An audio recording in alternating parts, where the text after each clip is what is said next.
forced commutation of SCR. In that, now we are discussing the class A commutation process. Commutation means it is the turn off mechanism of the SCR. So this class A commutation, this comes under when we supply the DC supply for the SCR. Then this class A commutation is also called as self commutation, resonant commutation, or the load commutation. Here this commutation circuit consists like this is the SCR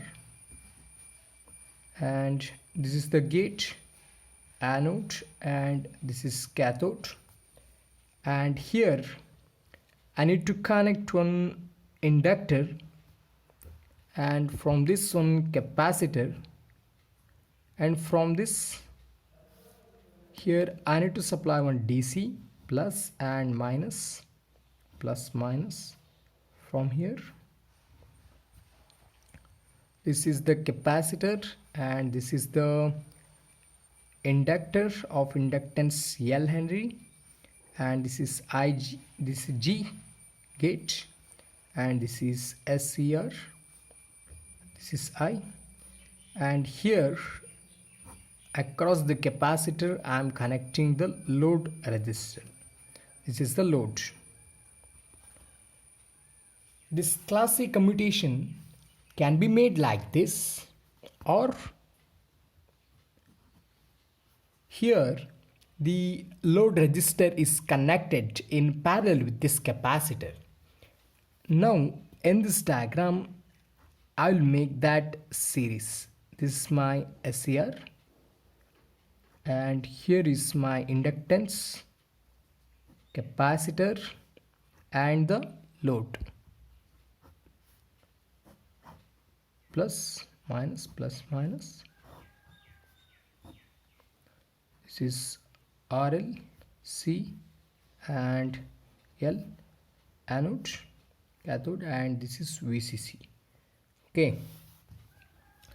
In this, what happens is, if we consider this commutation circuit, this forms the commutation component. Here, when we supply some voltage for this anode, it will not conduct. When I supply a small amount of gate current, then it will start conducting. And here the current flows from this anode to cathode, and it flows through this inductor and it charges this capacitor. So this capacitor charges. Okay, now it's charging, capacitor is charging. Then once this capacitor is completely charged, that means this current is greater than this supplied current. At that time, oh no, sorry, I am telling about this capacitor. That means we have to consider the voltage. If we tell about this inductor, then we need to tell about the current. So when this capacitor charges the greater than the supplied voltage, at that time this capacitor will start discharging. So when this capacitor discharges means now this capacitor, before it discharging, now I am telling when it is charging, this is plus and this is minus. So it is charging. Then when it is completely charged, it is start discharging. So the plus goes here. From this is a minus and this is plus. Okay. Now this plus goes in the opposite direction. That means it opposes the current which is flowing from this anode to cathode. And when this opposition makes this anode to cathode current 0, or it is less than the holding current, at that time this SCR becomes off. And at this capacitor discharges its charge through this load resistor RL. Discharges. And again it prefer for the next cycle. That means again some positive voltage current comes from here to here and again discharges the capacitor. Like this way, it continues its cycle. During this capacitor discharge time, this SCR is in a reverse bias. Because I told this is opposing the current which flow from anode to the cathode. That means it's in a reverse bias when it's discharging. So this SCR becomes off condition. It is the off condition. Depending upon the values of this capacitor L and the RL, we can make the time between this off and the on. We can control that time depending upon these three values of these three components. Here, in order to off this SCR, the current, the opposing current after during this discharging, the current which is flowing, no, this have to reach the natural zero. That means it has to oppose the current which come from anode to cathode, and it has to make that current from anode to cathode zero. At that time, this SCR becomes off. And again, during this discharging, the remaining current, that means the this capacitor discharges through this RL. So again it discharges and continues. But for this, in order to get this natural zero current, remember, to get this natural zero current, that's because to stop this SCR, we have to choose this RLC in such a way that this load resistance, capacitor and the inductor, in such a way that this combination has to form underdamped resonant circuit. Oh no, what's this underdamped resonant circuit? This is what the underdamped oscillation circuit means. Underdamped, not oscillation, it's the underdamped resonant circuit. Here it is the graph of the capacitor. Now initially it is charged to the 10 volt. Initially it's charged to the 10 volt and it's decreasing, and here it is the inductor L. Now I will tell what's happening here. Okay, at last it reaches the zero. That means it's underdamped, it's oscillating from high to low and it reaches the zero. This is called as the underdamping. We have to choose those RLC in such a way that have to create this kind of underdamping. So now let's see what is happening here. If I have the circuit like this is my capacitor, and here is my inductor, and here is my resistor. Okay, if I have the circuit like this, I am supplied with this plus minus DC. This is my circuit. Then what will happen means, initially this capacitor charges. Okay, then when this capacitor is fully charged, this is fully charged, okay, then it starts discharging. At that time it transfers its energy to this inductor. In inductor, this discharging, okay, this inductor here, this energy is transferred to this resistor, RL load resistor, and this load resistor loses this energy. Okay, then so again this capacitor charges and discharges. Again this will become transfer this energy to this RL, and in this RL, this energy, it loses that energy. So as the time passes, the voltage drop across this capacitor, when the voltage drop across this capacitor, it is decreases below that of this inductor. At that time, this is now in high and this is now in low. At that time, the energy is transferred from this inductor to the capacitor. That means the sharing of energy takes place between this inductor to the capacitor and capacitor to the inductor. But this RL is there, no, it is the somewhat, it is it lost everything. It loses the power from the circuit. That means it The main reason for the loss of the power in the circuit is this one. This RL loses the energy from this circuit. This oscillation occurs at that time.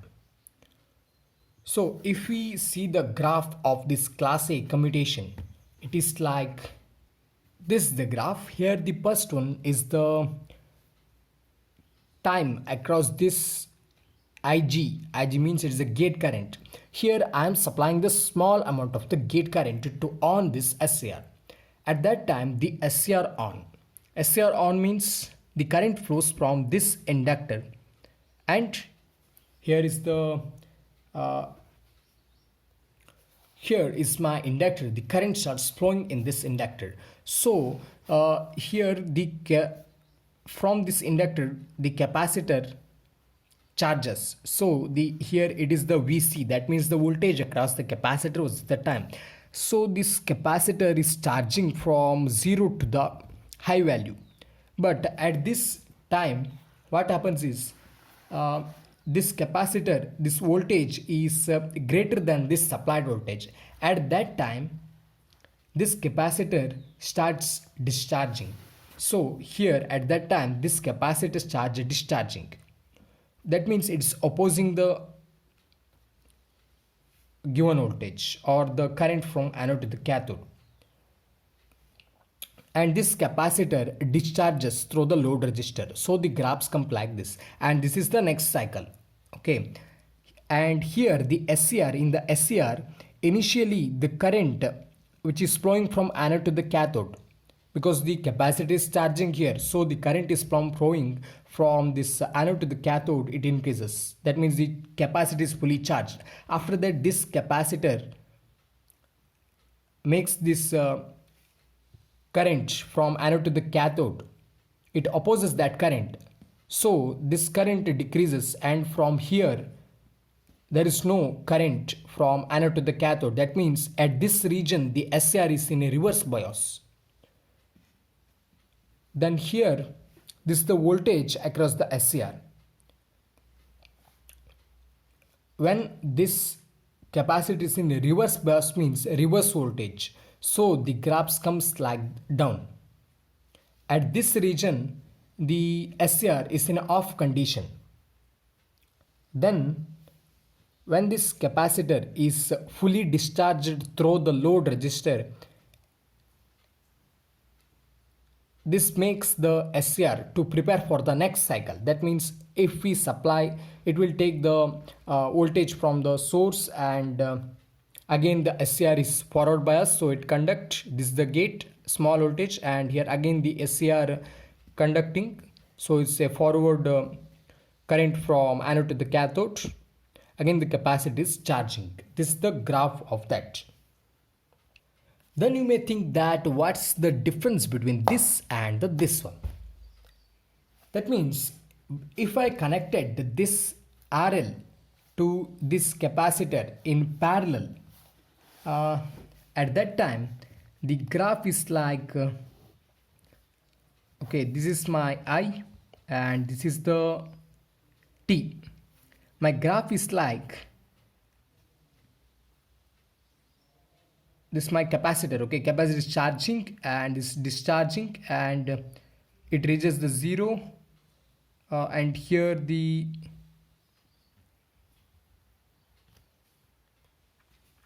it is 0 current. Then the SCR is reverse bias, that means the capacitor is discharging. It is the at that time charging, and this is the discharging. Okay, from here to here it's charging, discharging, like that. From here it reaches the 0, and again at this time the SCR is in reverse bias and the capacitor is discharging through the load resistor, and again from that it charges to high value. But what happens is here the graph is like this. It's because here I connected the load resistor. That means some amount of current flow from this load resistor, and some amount of current can flow from this capacitor. That sometimes this depending upon this load, requirement of this load, the current can flow here. That time this capacitor, it takes some less time for this fully charged, or it depends upon. That means this graph is not constant, it comes like this. But in this kind of if we connected this RLC in a series, then at that time our graph is like from here, okay, it's like this point K. That means at this point the SCR is in off condition. Here the always the current which is coming from this anode to the cathode should flow from this inductor, and it should reaches this capacitor. So this capacitor gets the current here from the first, so it will charges and discharges properly. That means the graph is like always this constant graph we will obtain. But here, since the load and the capacitor is connected in parallel, this graph comes like this. By changing the resonating frequency of this RLC, we can change the timing of at which time this SCR has to be on and off. All those things we can change depending upon this the resonating frequency that depends upon the value of R, L and the C. Okay, this kind of method, commutation method, is usually used in the speed operations, high frequency operation, that's above 1000 hertz. At that frequency, high frequency operations, we are using this series inverter. This is usually used in the series inverter design of the series inverter. You are using this class A commutation of SCR. Thank you.